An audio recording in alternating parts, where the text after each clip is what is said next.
Bonjour à tous. Bon, aujourd'hui, problème. Jeep Cherokee 4 litres essence. J'ai un problème sur le collecteur d'admission, je vais te faire écouter. Je dois avoir une fuite quelque part. Bon, ben aujourd'hui, tu vois, on va monter le collecteur inox de chez AliExpress. Bon, je te retrouve un petit peu de plus près pour ce que ça donne, le collecteur, machin, ainsi de suite. Bon, là, en premier lieu, on va commencer par te faire écouter le bruit que j'ai de fuite. Bon, je vais te faire écouter le bruit.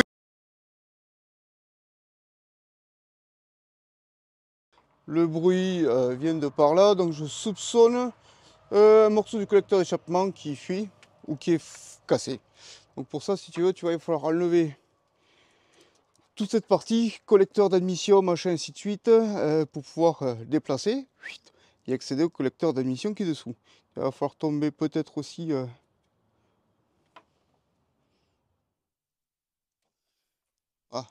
je me rappelle plus, mais je crois qu'il faut peut-être tomber aussi la pompe de DA. Je suis pas sûr, mais je me rappelle plus. De toute façon, on verra ça au démontage. Bon, je commence par le démontage, puis je te montre après. Hop, le joint il vient comme ça. Tu as vu? Si tu sais pas où c'est qui sont les écrous, regarde. Tu prends ton joint que tu as acheté, et ici tu as les trous qui t'indiquent c'est qui sont les écrous à démonter. C'est pas compliqué. Bon, un autre truc important. Parce que là, alors, moi le mien, si tu veux, c'est mon collecteur d'admission et d'échappement. C'est moi, il y a 7 ans, qui avait remonté les vis. Les vis, ça vient tout seul, tu vois. Je l'ai fait un petit peu comme ça vient nickel. Pourquoi? Parce que j'avais serré au couple de serrage, j'avais mis du frame filet, enfin pas du frame filet, de la pâte cuivrée, tu sais, dessus. Donc tout se défait facilement. Mais toi, si tu démontes sur certains engins, tu sais pas. Alors moi, je te conseille d'acheter déjà 2 trucs principaux. Hein, les sachets avec toutes les vis de rechange et les vis pour le pot d'échappement qui vient se connecter au collecteur d'échappement. Ouais, parce que tu connais l'histoire. Tu dévisses, crac, vis cassée. Voilà, tu as les vis d'origine et c'est beaucoup plus simple. Bon, comme tu vas pouvoir voir, tu vois, il n'y a pas grand chose à démonter, tu vois. J'ai démonté la boîte à air. Ici, j'ai démonté 2 vis qui maintiennent les tuyaux d'essence ici. Déconnecter l'essence, déconnecter tous les injecteurs, les différents capteurs, machin, et 2-3 durites. Voilà, c'est tout. Il n'y a pas besoin de débrancher plus. J'ai déjà défait toutes les vis du haut, tu vois, ici, là. Normalement, il y en a une, elle n'y est plus. Celle du bas aussi, là. Voilà, maintenant, je vais attaquer à faire celle du bas, là. Et après, tu n'as plus qu'à tirer et à sortir. Bon, comme tu peux voir, j'ai dû sortir la pompe de direction assistée complète. Parce qu'il y a une vis qui est pile poil ici, là, en bas. Derrière. Et tu peux pas y accéder si on peut pas l'enlever. Tiens, ça faisait un moment que je me rappelais pas de cette histoire. Bon, tu sais quoi?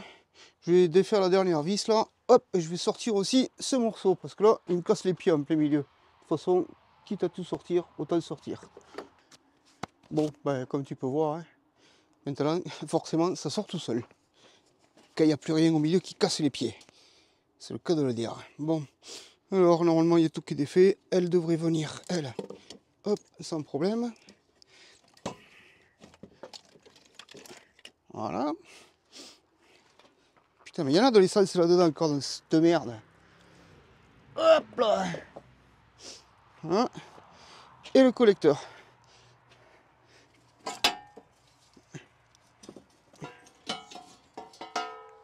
Alors, est-ce qu'il est fuyant lui quelque part? Ou c'était le joint qui était parti en couille? Il n'a pas l'air de fuir. Enfin, il n'a pas l'air d'être fissuré. Bon, on va le regarder de plus près. Je vais enlever le joint aussi, manière d'être curieux. Ce fichu collecteur, il a l'air encore en bon état. Ah non, il est fissuré là. Ah ouais. Ah, il était bien fissuré. Ouais, il est fissuré là. Ok.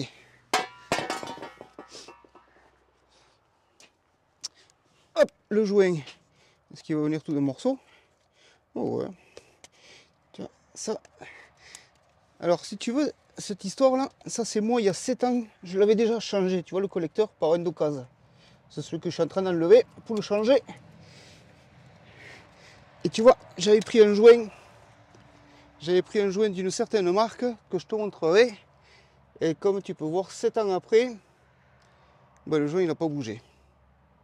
Bon, il est un peu vieux, on est d'accord, hein. Mais tu vois, regarde, il reste encore souple. Il était tout d'un morceau. C'est ça qui est intéressant. Tiens, hop, qu'est-ce que c'est qui me raconte dans les cylindres au niveau des soupapes? Ouais, parce que là, si tu veux, au niveau des soupapes, ouh, il y en a qui sont sèches. Ah ouais, les soupapes de... Ah, putain de lampe, salope. Allez, on va essayer de te montrer tout ça bien, comme il faut, pour que tu puisses bien y voir. Alors, les grecs carrés là, comme ça là, ce que j'éclaire là, celui-ci et celui-ci, c'est les collecteurs d'admission. D'accord, tu vois, grec carré, collecteur d'admission. Grec carré, ici, collecteur d'admission. Hop, collecteur d'admission. Et les ovales là, en dessous là, comme celui-ci, celui-ci, celui-ci, celui-ci, là, et au fond là-bas, c'est l'échappement. Donc l'échappement, bon, ouais, hop, je vais essayer de te montrer. Ouais, ouais, ça va pas être simple de te montrer. Attends. Ah, déjà, on va regarder ceux qui sont bien grands. Alors, comme tu peux voir là, ça va être compliqué de te montrer, hein. Je t'avoue franchement. Ouais, je vais t'en montrer une qui est bien. Voilà, celle-là, tu dois le pouvoir bien. Celui-là, on va pouvoir le voir sûrement. Ouais, c'est pas évident de te montrer là, hein. Alors, moi, la caméra, j'y vois pas grand-chose. Mais alors, toi, on va essayer de te montrer, mais ça m'étonnerait que tu vois quelque chose. Bon, donc celle-là, là, elle est vraiment pleine d'huile. Elle est pleine d'huile, celle-là. Elle est plus du tout étanche. Le joint de queue de soupape, il est plus du tout étanche. Alors là, il tourne 100% éthanol. Et je trouve un petit peu qu'au niveau des soupapes d'échappement, elles sont un petit peu sèches. Bon, ouais, normal, oui, c'est sec, ouais. Mais je les trouve un petit peu trop rouillées, à mon goût. Enfin, rouillées. Ah, je me fais comprendre. Elles sont vachement blanches. Tu sais, comme quand tu as une bougie, tu la démontes, si elle est vachement blanche, c'est une mauvaise combustion. Et bien là, la queue de soupape, c'est la même couleur. Il va falloir que j'y mette un petit peu de richesse sur la sonde lambda. Sur le boîtier éthanol là-bas. Je vais lui en envoyer un petit peu plus. Parce que pour moi, c'est pas assez riche. Et la sonde lambda que j'avais montée large bande, je trouvais qu'elle m'indiquait pas spécialement des bons trucs. Mais en fin de compte, si, elle m'indiquait des bons trucs. Il tourne pauvre le bordel. Et c'est pas bon du tout. Alors, les queues de soupape qui fuient, tu sais ce que je vais faire? On ferme les yeux et on verra au printemps. Ouais, parce que là, il faut déculasser. Et j'ai pas le temps de le bloquer pour déculasser. Voilà. C'est pas compliqué, hein. Au bout d'un moment, il y a des trucs, ben voilà, ferme les yeux, tu te dis, bon, j'espère que ça va tenir, et tu continues à rouler un petit peu comme ça. Bon, franchement, le mien, depuis que je l'ai, ça fait un an, je lui ai collé 6000 km dedans. Donc tu te doutes bien que le mien, il roule pas beaucoup, celui-là, d'engin. Il fait pas le tour du monde, voilà. C'est mon engin de déplacement dans le coin. On remonte tout. Bon, déjà, je vais te montrer. Tac, tac, tac. Est-ce que tu vas le voir ici? Là, il est fissuré tout le tour ici. Voilà, pile poil ici, là.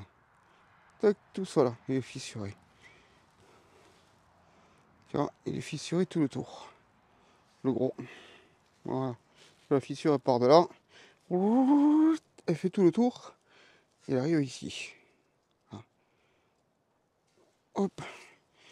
Alors celui-ci, en termes de finition, comme tu peux voir, sur les intérieurs et tout, tu vois, il est pas trop mal fait, hein. Les soudures sont bien faites. En extérieur, hop, tu vois, ils sont dessus. La surface, je l'ai regardé, elle a l'air plate. La finition intérieure, je pense pas qu'il y ait de l'inertage. L'inertage, tu sais pas ce que c'est? Si tu veux, c'est quand tu soudes de l'inox comme ça. En fin de compte, tu fermes d'un côté, tu fermes de l'autre. Et ta soudure, quand tu soudes, à l'intérieur, il y a de l'argon qui passe. Et en fin de compte, ça permet d'éviter le rochage. Le rochage, si tu veux, c'est quand tu soudes et ça fait... Tu vas peut-être pas le voir. Mais voilà, tu vois, ici, là, hop, il y a une soudure. Si tu vois à l'intérieur, là, tu verras pas. Il y a le contre-jour, il y a tout. Si tu veux, là, au niveau de l'intérieur, au fond, ça fait un bourrelet. Et en fin de compte, si tu veux, ça évite de faire ce genre de... ce qu'on appelle le rochage. Ça évite ça. Ça évite que la soudure soit pourrie à l'intérieur et que ça rouille, machin, tatati, tatata. Bon, je pense pas qu'en Chine, ils aient fait ça. Hein. De toute façon, ça vaut 156 € livré. On va commencer par lui monter le collecteur. Hop!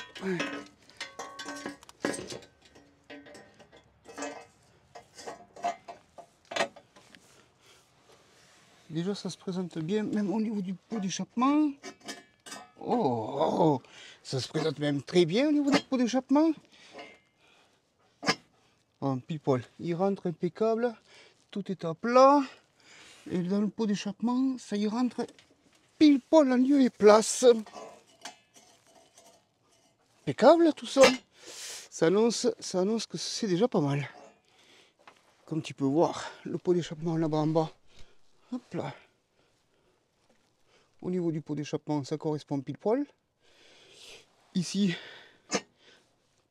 tout est à plat, tu vois. C'est bien tout à plat. Ah, il est pas mal foutu le collecteur d'échappement. Hein. Oh, c'est joli. Bon, déjà, on positionne ça là. Comme ça, pour que ça passe.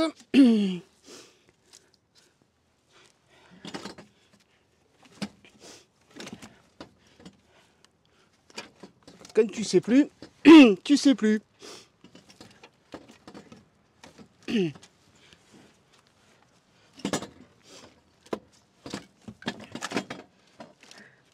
Clac, clac, il n'y a plus rien qui touche. Non, non, ouais. Voilà, on peut le monter. On peut d'abord fixer le collecteur d'échappement et après on peut fixer ça. Ouais, je me rappelais plein de fois, tu vois. Même moi, je sais plus tout. Après, il faut pas oublier les rondelles avec les nouvelles vis, machin, comme d'hab. En avant, on roule. Toujours pareil. Alors là, on ne serre pas à fond. Hein. On serre manière de que ce soit juste monté. Pré-enfoncé, on va dire. Voilà. On va faire ça comme ça. Bon, comme tu peux voir, tout est remonté. Hop, voilà. Tout était remis, remonté, nickel. Alors, pourquoi j'ai tout remonté sans rien te montrer? Parce que c'est que des vis à mettre. Voilà, il n'y a rien de compliqué. Bon, par contre, je voulais changer la pompe de DA. Je ne l'ai pas changé. J'ai remonté l'ancienne. Pourquoi? Parce que il faut un outil spécifique pour enlever la poulie. Je l'ai, mais je ne sais plus où il est dans mon bordel. Impossible de remettre la main dessus. Donc, j'ai remonté la... Voilà. On verra ça plus tard. Bon, on va voir ce qu'il donne. Ah, Tony!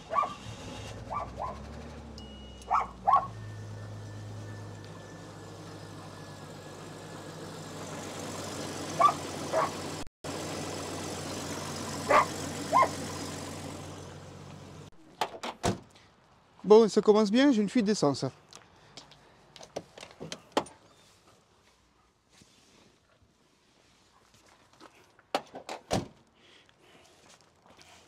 Alors, la fuite d'essence, elle est où?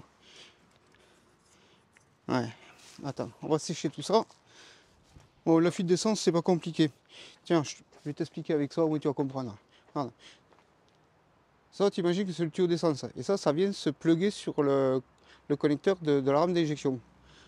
Et c'est maintenu, si tu veux, par une espèce de clip à la con comme ça, là. Tu sais, ça rentre dedans, ça fait clic-clic, et terminé. Et ça empêche de reculer. Et quand ces clips, ils sont morts, ça recule un petit peu trop, ça fait plus jouer, si tu veux, il n'y a plus assez de pression pour maintenir. Donc forcément, ça fuit. Bon, moi j'ai de la chance, c'est parce que j'ai toujours des raccords, machin, et ainsi de suite. Donc là, tu vois, hop, on reprend le raccord neuf, on remonte, clac, on plug le nouveau.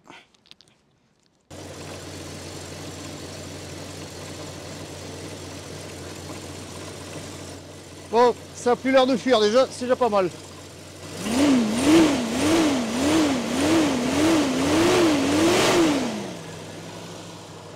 Et j'ai plus le bruit que j'avais la dernière fois.